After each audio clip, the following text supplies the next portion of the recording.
memang terkait dengan cukai ini belum semua lapisan masyarakat mengetahui. Taunya cukai itu yang dikenakan di rokok gitu. Tapi secara undang-undang Pak, kalau kita mau membahas tentang cukai itu kan kita punya kitab rujukan. Kita sebagai pemerintah kan ada programnya, misalkan harga tembakau itu terlalu rendah, apa kan kita ada subsidi dana bagi hasil cukai hasil tembakau, dan nanti dari DBHJHT ini dapat digunakan oleh pemerintah daerah sesuai alokasi yang telah ditetapkan, yaitu untuk kesejahteraan masyarakat, untuk di sektor kesehatan, dan juga untuk penegakan hukum. Halo, selamat siang Bapak-bapak, Ibu-ibu. Selamat juga kepada semua pemirsa. Salam sejahtera selalu dalam acara SKY Podcast pada hari ini. Nah, ini kebetulan kita sedang ngobrol asik nanti dengan beberapa tamu istimewa kita. Ngobrol dialog tentang sosialisasi bidang cukai gitu kan. Nah, pada kesempatan ini teman-teman sekalian, barangkali sebelumnya saya awali dengan kenapa ada kegiatan ini, karena memang nanti bisa kita obrolkan bareng-bareng seberapa pentingnya, seberapa urgennya, dan seberapa manfaatnya bagi masyarakat keseluruhan, terutama untuk masyarakat di Kabupaten Rembang gitu Mbak. Sebelumnya ini saya perkenalkan dulu dengan Bapak Didit Gofar. Ya. Betul Pak? Betul sekali. Dari Bea Cukai Kudus. Bea Cukai Kudus. Kemudian tamu yang kedua dari Sekda Kabupaten Rembang, Ibu Pulung Widi Asmoroningsih. Nggih, dari Sekda Bu ya? Iya, dari Kasubag Kasubag Perekonomian. Oke. Kemudian yang ketiga juga dari Bea Cukai, dari Kudus juga Bu? Oh iya, nggih. siap. Ini Ibu Dwi Prasetyorini. Iya. Nggih. Oke, terima kasih kepada beliau yang hadir pada kesempatan siang ini. Ini Pak, mungkin dari teman-teman, dari semua masyarakat masih ini Pak, secara awam saya ya, mungkin masih bingung tentang apa itu cukai, apa itu barang apa saja yang bisa dikenai cukai dan sebagainya. Mungkin nanti bisa dijelaskan dari pihak Bea Cukai. Bisa dimulai dari Pak Didit mungkin barangkali. Ya. Monggo silakan. Terima kasih Pak. Memang terkait dengan cukai ini belum semua lapisan masyarakat mengetahui. Taunya cukai itu yang dikenakan di rokok gitu. Tapi secara undang-undang Pak, kalau kita mau membahas tentang cukai itu kan kita punya kitab rujukan. Nah, kitab rujukan ini kalau saya mengatakan sebagai kitab sucinya, kanunnya gitu Pak. Ya, kitab sucinya itu Undang-Undang Nomor 39. Undang-Undang Nomor 39 tahun 2007. Ya, ini merupakan penyempurnaan sebenarnya dari Undang-Undang Nomor 11 tahun 95 Pak. Jadi adanya kegiatan ini itu karena ada penyempurnaan undang-undang tersebut. Jadi di Undang-Undang 39 itu dibuat ketentuan terkait dana bagi hasil cukai hasil tembakau. Jadi sehingga ada kegiatan seperti ini. Nah, di dalam undang-undang itu dijelaskan kalau yang dimaksud dengan cukai itu yang pertama merupakan pungutan negara. Jadi kita harus menyadari kenapa itu dipungut oleh negara. Itu nanti sesuai dengan karakteristik yang dijabarkan di pasal selanjutnya. Kemudian barang itu diatur di dalam undang-undang.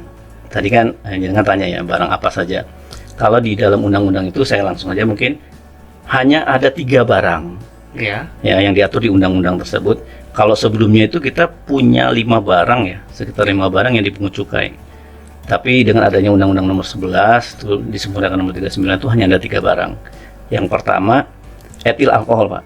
Oh ya. Ya mungkin Bapak dan Ibu udah memahami ya, etil alkohol itu yang kalau di apotek kita beli Ya. itu ada yang 70%, ada yang 80%. Nah, itu sebelum keluar, Pak, itu dikenakan cukai. Itu yang pertama. Yang kedua, minuman mengandung Alkohol. alkoholnya itu. Kalau di sini dikenalnya apa? Miras ya. Miras. Tapi yang kalau nggak salah yang dilegalkan hanya sekian persen ya. Ya, yang di atas 5% itu dikenakan cukai gitu. Kemudian yang ketiganya tuh hasil tembakau. Hasil tembakau itu kan ada banyak variannya ya. Bisa dia sigaret kretek tangan, sigaret kretek mesin, ataupun rokok yang langsung digulung, digulung apa daun tembakaunya, cerutu. Nah, jadi variannya banyak. Itu hasil tembakau. Ada juga yang terkekinian itu rokok, maksudnya tembakau yang di apa istilahnya ya Bu? Di ekstrak. Oh, di ekstrak itu yang Di yang ekstrak vape itu ya. menjadi vape itu dimasukkan ke dalam vape. Nah itu juga merupakan objek cukai. Jadi hanya ada 3 tadi. Saya ulang mungkin etil alkohol, minuman mengandung etil alkohol dan juga hasil tembakau. Tembakau gitu. Oh, ya. Iya. Pada intinya apa yang kita kenal produk itu barangkali di masyarakat masih menjadi apa namanya semacam kayak satu sisi itu dibutuhkan oleh konsumen, tapi satu sisi mengandung sesuatu yang barangkali tidak kurang baik atau kurang positif, sehingga mungkin barangkali harus ada pembatasan atau harus dipungut dengan Cukai. Kira-kira seperti itu Pak, atau mungkin salah pendapat saya. Jadi setelah tadi definisi terkait Ya. cukai itu Pak, terus mungkin masyarakat bertanya, terus kriterianya apa nih? Oh, iya. Ya kan? Barang kena cukai. Kenapa sih rokok dikenakan cukai? Kenapa alkohol dikenakan cukai? Jadi yang pertama tuh memang peredarannya harus diawasi. Oh gitu ya. Ya kan? Kita Negara tidak hadir untuk mengontrol itu ya. negara hadir, betul Pak. Kemudian peredaran juga harus dibatasi. Nggak bisa kita melegalkan Los gitu ya. langsung los minuman keras gitu kan dikonsumsi anak SD kan harus dibatasi, ada pembatasan usia. Ya kan kita tahu juga di rokok ada di bungkusnya itu ya tertulis anak di bawah usia 18 tahun tidak boleh, ya kan. Nah itu juga Ada peringatannya juga. peringatannya di sana. Jadi negara berusaha mengamankan rakyatnya seperti itu. Kemudian juga ternyata pemakaiannya menimbulkan dampak negatif. Iya, Ini yang kata kuncinya sebenarnya. gitu ya. Kenapa barang itu dikenakan cukai? Karena ketika digunakan terus-menerus, dia memiliki dampak negatif, baik kepada masyarakat maupun kepada lingkungan. Oke, ya. Terus yang terakhir itu Pak, yang paling penting untuk mengatasi dampak negatif itu, pemerintah perlu mempersiapkan dana ketika dampak negatifnya timbul. Oh, begitu. Iya, jadi ini Oke. manajemen resikonya gitu. Oh, iya. Karena perlu sehingga dilakukan pungutan cukai atas penggunaan barang tersebut. Tadi untuk demi asas keadilan tersebut. Atas keadilan gitu ya. Iya. Berarti ini ya dengan pungutan cukai itu kemudian ada value tertentu yang kemudian apa namanya bisa dipakai dalam program yang lain yang berkenaan dengan antisipasi negatif dari dampak tersebut. Iya, gitu ya. Kira-kira betul. seperti itu ya Pak. Seperti itu. Tapi ngomong-ngomong Pak, ini Ibu juga saya dengar kan saya awam ya barangkali nanti di obrolan ini kita bisa saling sharing, saling memberikan informasi gitu. Penerimaan negara di bidang juga lumayan tinggi Pak. Kira-kira setahu saya juga sampai 140 T gitu kan Iya. setiap per tahun, dan itu kan merupakan angka yang cukup signifikan dalam Betul. konteks penerimaan negara. Nah, di sini apakah semua dana itu untuk kebutuhan khusus untuk penanggulangan saja, atau barangkali dari apa namanya dari pemerintah atau negara nanti bisa menyelenggarakan dana itu ke hal-hal yang lain gitu, atau bagaimana? Saya nggak tahu Pak. Jadi mungkin dari apa namanya obrolan ini mungkin masyarakat nanti bisa tahu. Ketika saya kan gini Pak, guyonannya Pak ya, kalau di kampung-kampung di warung-warung, aku nyumbang negara loh gitu. Aku tuh rokok berdina, jadi kan begitu. Jadi kira-kira kan seperti apa ya, masyarakat juga merasa punya kontribusi di situ, dan barangkali juga merasa ada timbal balik ketika ada apa namanya pembiayaan atau apapun yang di luar untuk konteks negatifnya barang-barang tadi, misalnya begitu. Bagaimana penjelasan Ibu atau Bapak? Ya. Silakan. Ya, jadi untuk cukai ini merupakan penerimaan negara, dan ini merupakan salah satu unsur penerimaan dari APBN ya. Jadi nanti sebagai penerimaan APBN digunakan untuk pembangunan dan membiayai dari kegiatan-kegiatan pemerintah termasuk di pemerintah daerah. Nah, kemudian dari penerimaan cukai tersebut 2% akan dikembalikan ke daerah dengan dana bagi hasil cukai hasil tembakau, dan nanti dari DBHJHT ini dapat digunakan oleh pemerintah daerah sesuai alokasi yang telah ditetapkan, yaitu untuk kesejahteraan masyarakat, untuk di sektor kesehatan, dan juga untuk penegakan hukum. Oh begitu. Berarti gini ya, alokasi itu sudah diatur oleh undang-undang tersendiri atau pemerintah sudah memberikan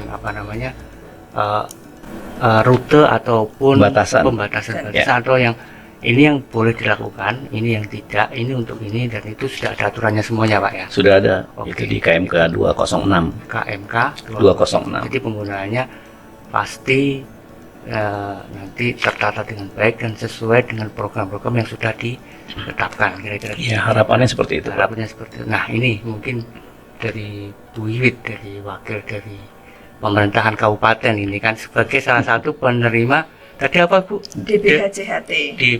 HJHT. Apa itu Bu? Dana bagi hasil cukai hasil tembakau. Hasil tembakau. Yang kemudian juga ada jatah ataupun sekian persen yang kemudian dibagi kepada daerah, kira-kira seperti itu ya. Iya. Nah, begini Bu Wiwit, bagaimana daerah mengelola dana bagi hasil yang sudah diterima dari APBN? Apakah juga sesuai dengan alokasi yang telah ditentukan, atau barangkali nanti pihak daerah juga mempunyai wewenang sendiri dalam konteks bagaimana pengelolaan dana tersebut? Mungkin Bu Wiwit bisa menjelaskan. Ya. PMK 206 itu muncul setelah kita menyusun APBD ya Mas ya. Jadi gitu kita ya. sebetulnya kita agak itu kesulitan karena APBD sudah jadi, PMK itu baru keluar. Oh, iya. Di situ 50% untuk kesejahteraan masyarakat. Dari 50% itu 15% untuk peningkatan kualitas bahan baku, 35% untuk BLT, buruh tani dan buruh pabrik rokok. Kemudian 25% untuk penegakan hukum. Kemudian 25% lagi untuk kesehatan.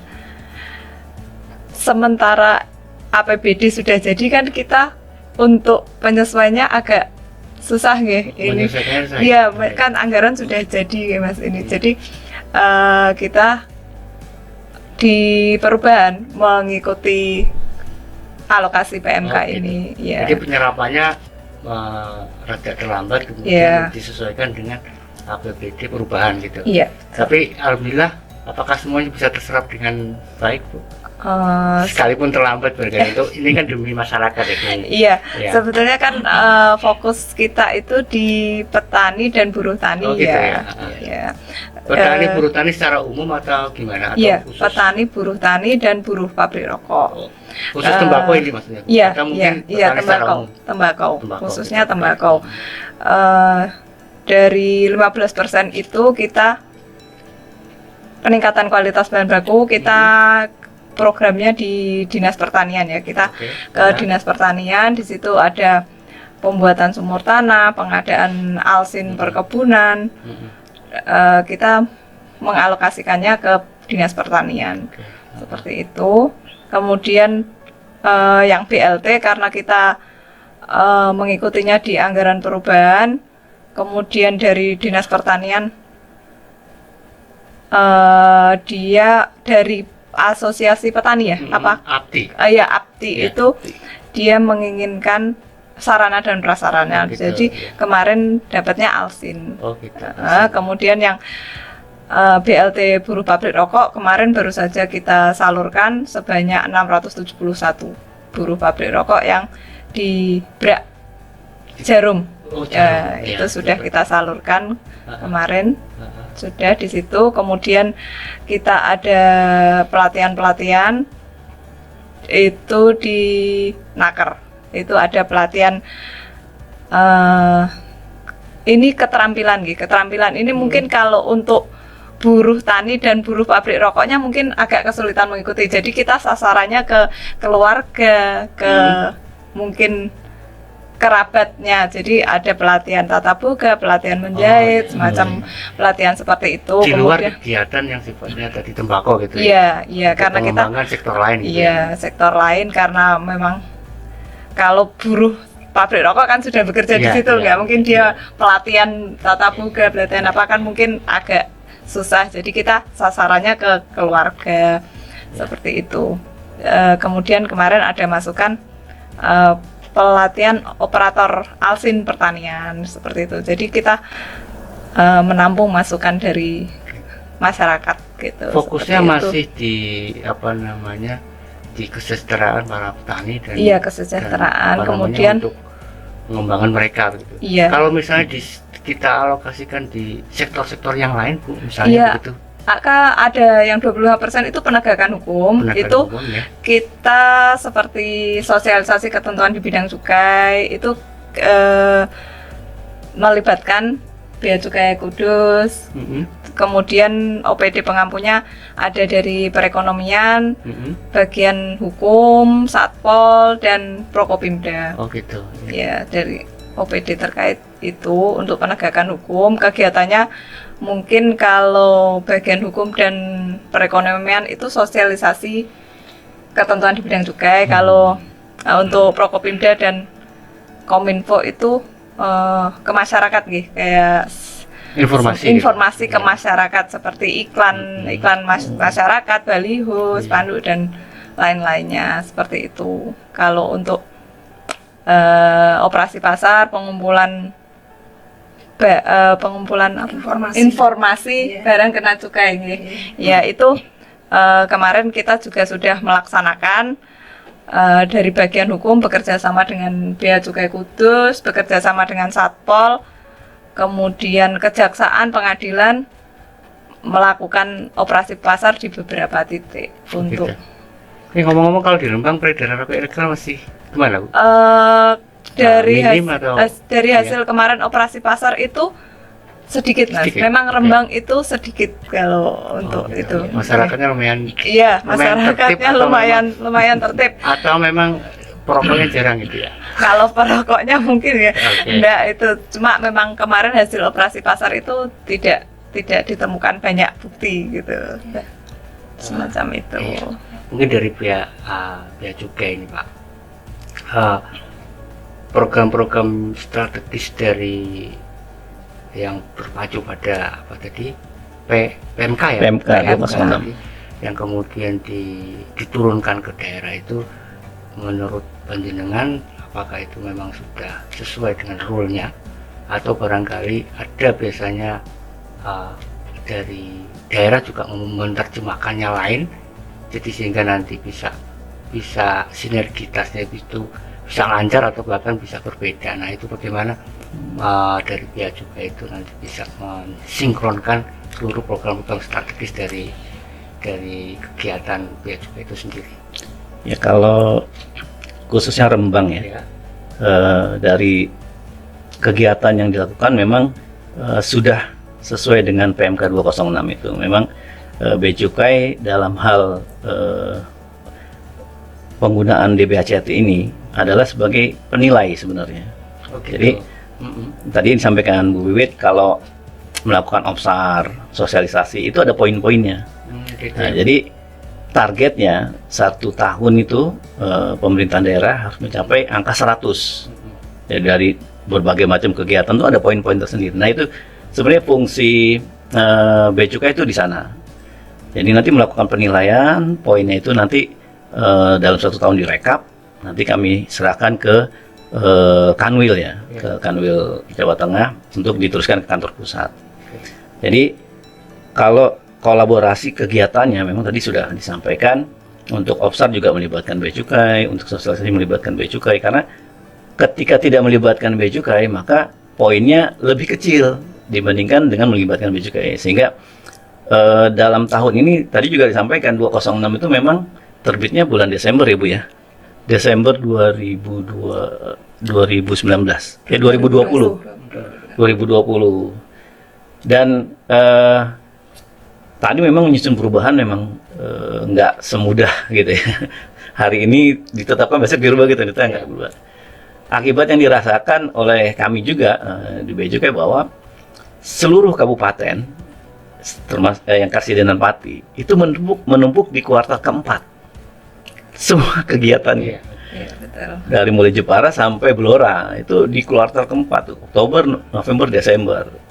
Sehingga kita saling berbagi jadwal gitu. Rembang mengajukan ini, oke, kita jadwal. Nanti tiba-tiba dari Blora mengajukan. Itu pengaturannya itu. Kalau yang kami rasakan cukup menantang ya di tahun 2021 ini. Tapi kalau untuk kegiatan sama, semuanya sama. Ada operasi pasar, ada sosialisasi, tatap muka, pembagian stiker, seperti itu. Nah, ini ngomong-ngomong Ibu, mungkin yang dari para ibu-ibu yang barangkali beda dengan saya dengan Didit yang laki-laki, tentang perspektif negatif rokok ini bagaimana begitu Ibu? Ya. Terutama untuk generasi muda, generasi bangsa kita, anak-anak gitu kan, yang jangan sampai kalau misalnya bapaknya sudah kadung rokok misalnya begitu, ya bagaimana anak-anak itu tidak bisa merokok. Biasanya ibu-ibu kan yang paling ya apa ya, menjaga keluarganya, lingkungannya untuk hal-hal yang kurang positif misalnya begitu. Mungkin kalau dari kami Bea Cukai menjelaskannya ini ya, tadi disampaikan Pak Didit dari fungsi cukai, barang dikenakan cukai itu termasuk barang yang konsumsinya dibatasi ya atau dikendalikan. Jadi pemerintah mengenakan cukai ini memang ada dampak negatif pemakaian misalnya rokok ini ya bagi kesehatan. Kemudian pemerintah mengendalikan konsumsinya dengan pengenaan cukai ini. Nah, termasuk di tahun 2022 ini tarif cukai dinaikkan ya, ada kenaikan tarif cukai dengan latar belakang diantaranya terdapat kenaikan prevalensi rokok untuk anak-anak dan remaja. Jadi mungkin pemerintah mengendalikannya dari sisi cukai seperti itu. Oke, ini ada informasi yang kurang baik barangkali untuk para konsumen rokok ini. Biasanya tahun 2022 cukai naik ya. Cukai naik. Kabar baik atau kabar buruk ini Pak? Ya, semuanya bisa dimaknai dengan positif lah insya Allah gitu kan ya. Perspektif ibu-ibu, para perempuan penjaga generasi muda ini, dampak negatif nikotin atau rokok atau mungkin yang lain gitu, gimana?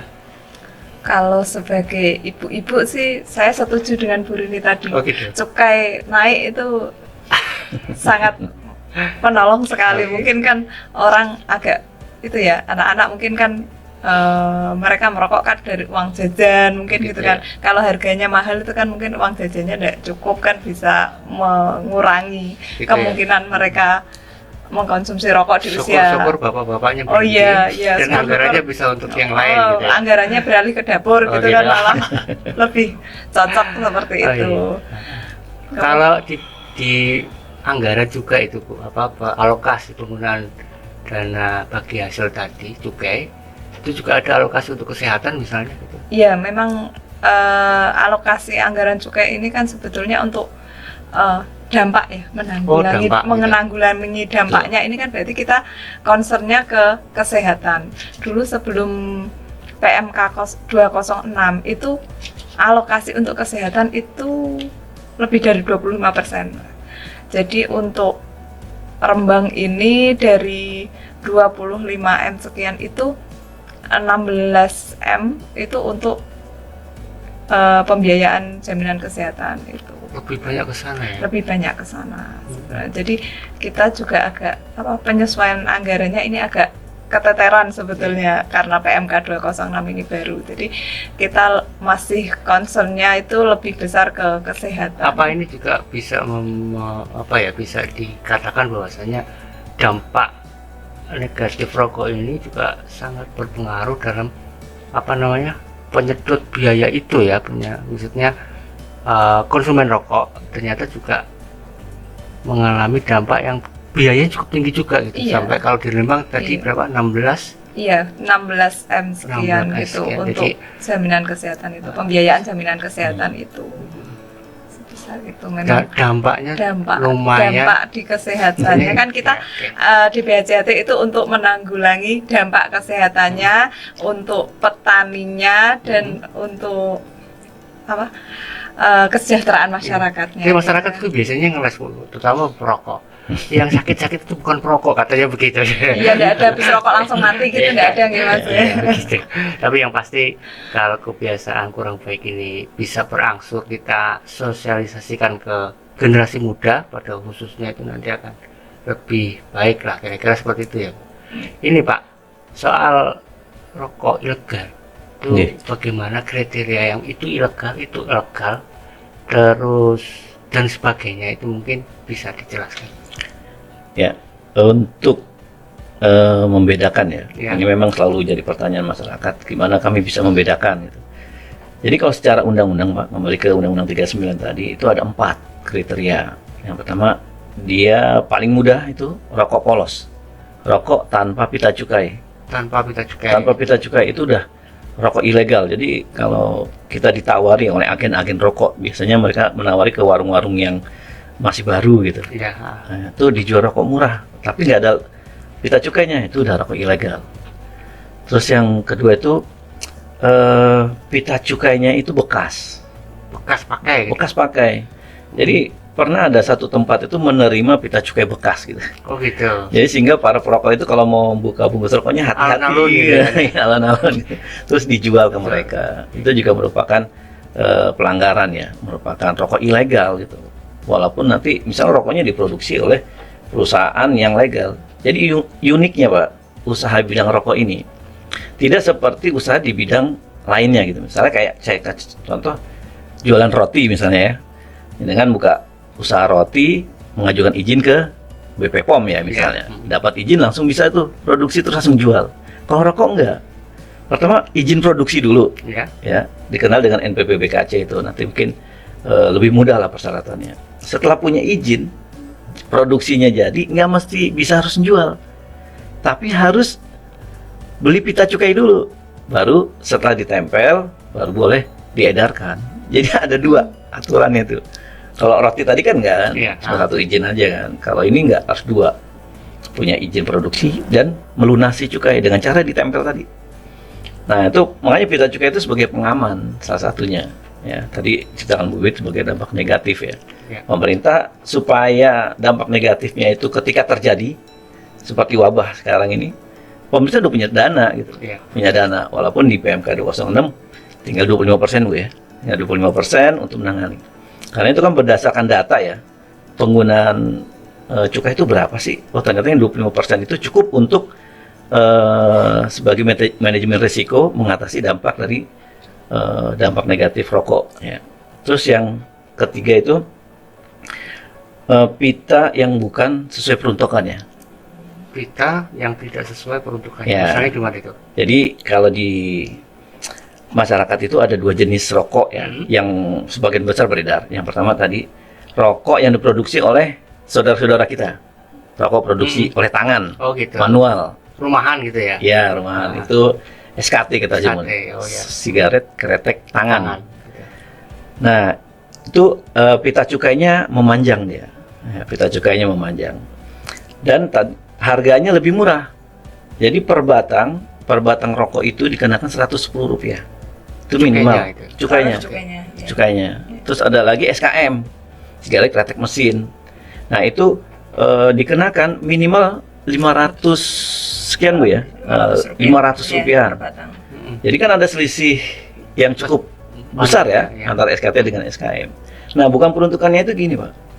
Ada satu perusahaan dia memproduksi 2, SKT dan SKM. Tapi rokok yang SKM ditempel pita SKT. Oh gitu, iya. Nah, dia mesennya ke Bea Cukai SKT dong. Saya Iya. pesen 10.000 lembar. Tapi diproduksinya SKM. Oh gitu. Ditempel. Peruntukannya beda gitu. Beda peruntukannya. Dan itu juga kalau di masyarakat melihat. Jadi SKT itu tercetak, Pak. Di pita cukainya SKT. SKTO gitu ya. Nah, dibungkusnya tercetak SKM kan jadi nggak matching. Nah, itu disebut tidak sesuai dengan peruntukannya. Kalau biasanya SKT itu cukainya kotak kecil gitu Pak ya. Kenapa di SKM, samping? Pak. Oh, SKM ya. SKM yang kecil, Oh, ya. iya. Kalau yang SKT dia memanjang. Memanjang. Karena memang bungkus-bungkus rokok yang kretek tangan, kalau di masyarakat sebutnya rokok kretek. Oh, kretek gitu ya. Kalau SKM disebutnya rokok filter. Nah, jadi kalau rokok kretek tangan itu bungkusnya itu bukan berbentuk kotak ya, bukan berbentuk lipetan, tapi dia gulungan gitu. Gulungan gitu. Ya kan, ya mungkin sudah paham lah ya, rokok-rokok di luar ya, rokok kretek pasti nggak ada sudutnya. Iya. Jadi sehingga ditempelnya memanjang seperti itu. Nah, itu tadi berdasarkan undang-undang ya. Terus kalau yang fakta di lapangan, nah ini fakta di lapangan yang paling mudah Pak. Kalau nggak ada pita cukainya, udah jelas Ya. rokok ilegal. Tapi fakta di lapangan ternyata ada juga rokok ilegal tuh ada pita cukainya. Nah, membedakannya gimana mengetahuinya? Mereka tidak mencantumkan kota. Jadi di bawah bungkus rokok itu ada kota produksi tuh, ya kan? Misalnya rokok yang diproduksi perusahaan di Kudus pasti mencantumkan kotanya Kudus. Gitu, ya. Nah, dari hasil penindakan yang kami lakukan itu ternyata rokok-rokok ilegal itu tidak mencantumkan kota, tidak ada kotanya. Jadi walaupun ada pita cukainya, masyarakat tinggal ngeliat aja ada kotanya nggak. Kalau nggak ada itu rokok ilegal. Ya kan? Ini secara kasat mata tuh mudah sebenarnya Oh, membedakan. gitu ya. Terus yang kedua harganya. Kalau biasanya Pak, rokok ilegal itu harganya di bawah 10.000. Sementara dengan tarif 500 aja, satu bungkus saya isi 20 misalnya, itu udah 10.000 sendiri. Ya kan? Iya. Pengenaan cukainya udah 10.000, nggak mungkin dia jualnya di bawah 10.000. Oke. Nah, jadi ada 3 hal sebenarnya yang mudah sekali. Yang pertama tidak ada pita cukai, yang kedua tidak ada kota, yang ketiga harganya di bawah 10.000. Cukup saya rasa untuk masyarakat membantu pemerintah menahan laju peredaran rokok ilegal ini, Pak. Sementara pelanggar-pelanggar atau orang yang berkecimpung di dunia tanda kutip gelap tadi Pak, itu sanksinya ada Pak? Bagaimana itu? Sanksinya ada. Jadi setiap kriteria rokok ilegal itu ya, Bu Rini ya, itu ada masing-masing. Rokok polos itu 1 tahun masuk penjara Pidana ya? dan semuanya minimal 1 tahun, Pak. Oh gitu. Jadi disebutnya lex spesialis ya. Kalau undang-undang cukai itu, ketika dia sudah masuk ranah pengadilan, hakim itu tidak boleh menetapkan di bawah 1 tahun, nggak boleh. Minimal 1 tahun, Pak. Itu produsennya juga yang menjual atau suppliernya juga kena atau Yang jelas yang sudah jadi tersangka. yang jadi tersangka? Iya. Oke, gitu ya. Yang sudah jadi tersangka masuk pengadilan Oke. minimal 1 tahun. Oh, gitu. Jadi untuk menghindari itu udah kita bersama-sama lah ya. Ada sanksi pelanggar dalam konteks cukai legal tersebut. Iya, betul. Oke. Dan juga kena denda. Dendanya juga sampai 10 kali nilai cukai yang dihitung. Iya. Makanya sangat-sangat apa ya istilahnya Jawanya tuh nolongso. Nolongso kalau udah masuk ke pengadilan. Makanya kegiatan ini salah satu tujuannya kan melindungi masyarakat sebenarnya daripada jeratan ya. Kalau saya bilang jeratan mafia rokok ilegal itu. Oke. Kita mungkin sudah hampir di penghujung acara ini. Kalau mungkin dari pihak pemerintah daerah Kabupaten Rembang, karena Kabupaten Rembang ini kalau di dunia tembakau di basicnya di agribisnis ya Bu ya, di pertaniannya ya, atau perkebunannya, bukan di produksi sektor hilirnya atau pabriknya, tapi di pertanian. Bagaimana dari pemerintah Kabupaten Rembang mengembangkan sektor ini? Kalau nggak salah juga lumayan banyak di Rembang itu, kira-kira per tahunnya itu 9 ton yang dihasilkan dari petani tembakau di Kabupaten Rembang. Ini kan juga merupakan nilai ekonomi yang lumayan, Betul. yang lumayan bagi masyarakat luas. Dan saya melihatnya juga perkebunan atau pertanian tembakau itu menyebar di hampir seluruh kecamatan di Kabupaten Rembang, kecuali kecamatan kalau nggak salah 2 kecamatan pesisir yang barangkali tanahnya tidak mendukung. Nah, apakah ini ada program tertentu untuk mengembangkan sektor agrinya, atau secara pemerintahan mengambil titik tengah bahwasanya bagaimanapun produk tembakau adalah sesuatu yang negatif. Jadi ada semacam ambiguitas di situ, ada semacam tarik menarik antara sesuatu yang positif dan negatif itu. Nah, itu bagaimana? Mungkin juga nanti dari pihak juga bisa menambahi Ibu juga nanti. Ini kan problem, mungkin tidak hanya di Rembang, bahkan nasional, bahkan internasional, bahwasanya di satu sisi pendapatan yang dihasilkan dari cukai ini sangat tinggi sekali, kalau di APBN juga lumayan. Terus tapi di sisi lain ada isu global, isu internasional yang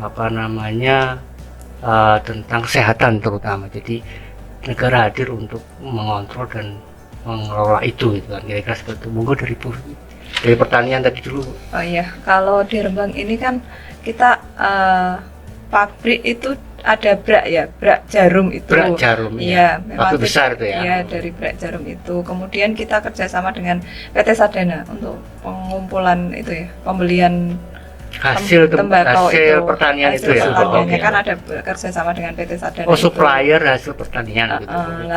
Kita sebagai pemerintah kan ada programnya, misalkan harga tembakau itu terlalu rendah, kan kita ada subsidi kan, kita dana di BHJT itu kita bisa gunakan untuk subsidi harga tembakau itu. Jadi kita alokasi di BHJT itu kita membantu dari mulai proses menanam menanam untuk bantuan pupuk dan lain-lain, kemudian sampai pasca panen. Setelah itu kan misal harga turun terlalu rendah kan kita juga bisa bantu dengan subsidi harga itu juga. Jadi alokasi di BHJT itu memang kita membantu dari awal sampai akhir proses pengolahan tembakau itu ya. Seperti itu. Kemudian dampaknya kita bantu, kemudian kita kesehatan itu dampaknya kita bantu, kemudian untuk kesejahteraan masyarakatnya secara khusus untuk petani dan masyarakat luas yang terdampak itu gitu. Ya. Okay, mungkin dari Bapak dan Ibu dari Bea Cukai yang menanggapi tadi semacam ada dua sisi yang memang sama-sama kalau ditimbang itu juga satu secara bisnis atau ekonomi itu juga menjanjikan oleh pengusaha maupun pendapatan negara, tapi di satu sisi juga menghadapi problem isu global tadi, kesehatan terutama. Ya kalau dari kami ya seperti saya sampaikan tadi, jadi untuk membatasi kemudian mengendalikan memang dari sisi cukai. Tapi di satu sisi kami juga melakukan pembinaan kepada pengusaha rokok dan memberikan beberapa fasilitas. Misalnya kalau dengan dana di BHJHT ini kami ada untuk penegakan hukum, salah satu kegiatannya adalah untuk KIHT atau kawasan industri hasil tembakau. Di situ nanti dari pabrik-pabrik pengusaha rokok yang kecil bisa nanti ke KIHT, ini yang sudah ada KIHT di Kudus ya. Jadi untuk KIHT itu dari sisi luasan pabrik yang seharusnya 200 meter persegi bisa kurang dari 200 meter persegi, ataupun perusahaan rokok kecil yang tidak punya pabrik tempat produksi bisa bergabung di situ. Jadi kalau dari kami itu untuk membatasi atau mengendalikan konsumsi dari sisi cukai, tapi juga kami tetap melakukan pembinaan dan juga pelayanan ke pengusaha rokoknya. Oh begitu. Terutama yang tadi? KIHT. KIHT ya. Itu barangkali itu untuk masyarakat produksi kecil, Pak. Iya. Oh, berarti ini termasuk mungkin tadi Bapak bisa menjelaskan salah satu cara pemerintah untuk menanggulangi orang-orang nakal tadi yang bikin rokok ilegal gitu, terfasilitasi di situ. Kira-kira seperti itu atau gimana, Pak? Jadi sebelumnya saya mungkin cerita sedikit ya, Saudara.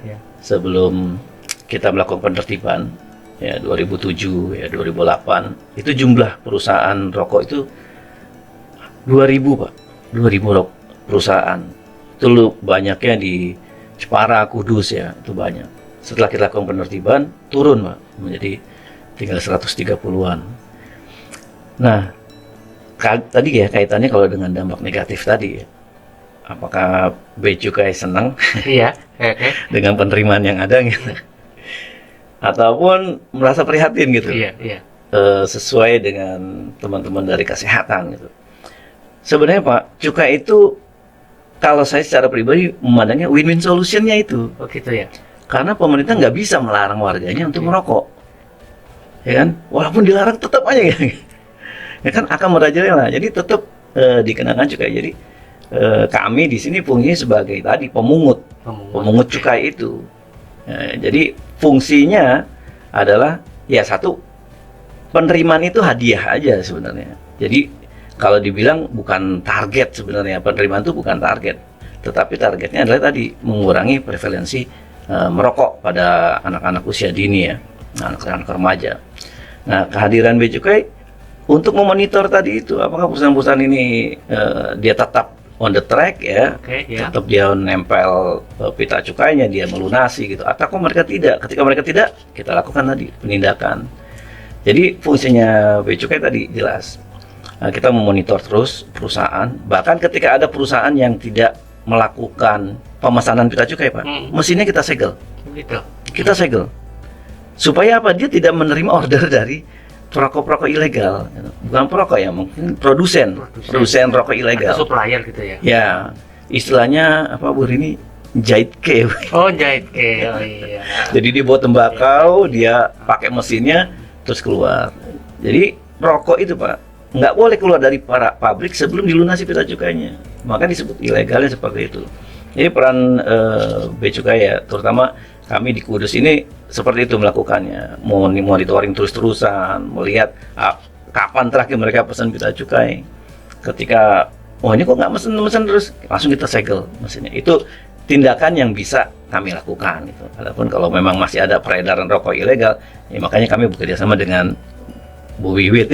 Pada dasarnya pemerintah di sini hadir untuk memberikan posisi di tengah dalam konteks barangkali ada kontrol di situ, ada pengaturan di situ, Yeah. agar semuanya berjalan imbang. Kira-kira seperti itu, Pak. Betul, jalan imbang. Karena tadi nggak bisa dilarang Pak. Iya. Orang merokok nggak bisa dilarang. Jadi oke, kamu merokok, tapi ditarik cukai. Setiap batang yang dibakar untuk rokok SKM itu ditarik cukainya Rp500, dibakar lagi Rp500, dibakar lagi terus Pak, seperti itu. Tinggal mengalihkan ya Pak, sehari habis berapa banyak, Ya. berarti menyumbang cukai ke negara berapa gitu. Tapi kalau nggak menyumbang cukai ke negara sekian, tapi kan menyumbang ke dapur ibu-ibu. Nah, Mengalirnya seperti itu. Oke, kita sudah di penghujung acara. Sebelumnya saya ucapkan terima kasih kepada bapak-bapak, kepada bapak dan ibu-ibu ini dari dinas dari pemerintah Kabupaten Rembang, bagian perekonomian Seda, juga dari Bea Cukai Kudus. Saya mengucapkan terima kasih. Tapi sebelum saya tutup, mungkin ada closing statement dari para narasumber singkat padat untuk menutup acara ini. Monggo bisa dimulai dari Ibu dulu. Ibu. Baik, jadi kami menghimbau kepada masyarakat ini tadi yang sudah disampaikan Pak Didit ya terkait rokok ilegal. Jadi untuk menghindari rokok ilegal, tidak memproduksi, tidak memasarkan, tidak menjual seperti itu, yaitu rokok tadi sudah sampaikan Pak Didit ya, rokok yang tanpa pita cukai, kemudian rokok dengan pita cukai palsu, kemudian rokok dengan pita cukai bekas, dan juga rokok dengan pita cukai bukan peruntukannya. Gitu. Jadi masyarakat harapannya ini mewaspadai ya, atau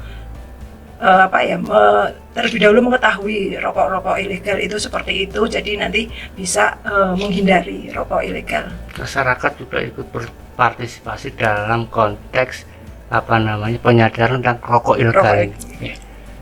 Itu dari Bu Vivi.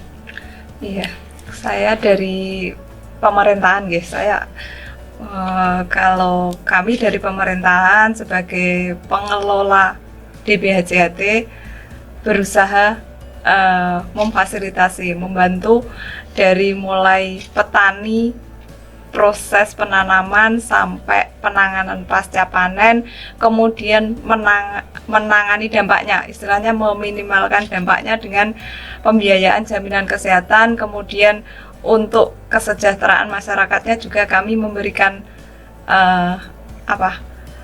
seperti BLT, kemudian program-program strategis yang memberikan bantuan ke masyarakat dari BLT, kemudian alat dan mesin atau fasilitas yang menunjang para petani dan tenaga kerja buruh rokok seperti itu.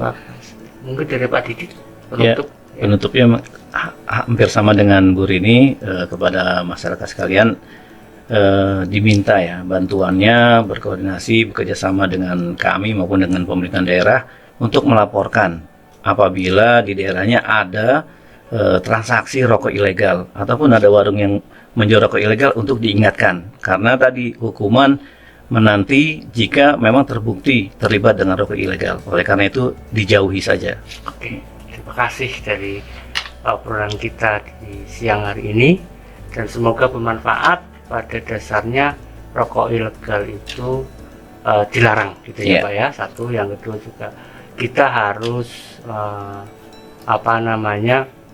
berusaha untuk menjaga kesehatan dengan menjauhi kebiasaan buruk seperti merokok. Kira-kira seperti itu. Itu yang bisa kita bahas di siang hari ini. Semoga bermanfaat dan sampai jumpa di kesempatan yang lain.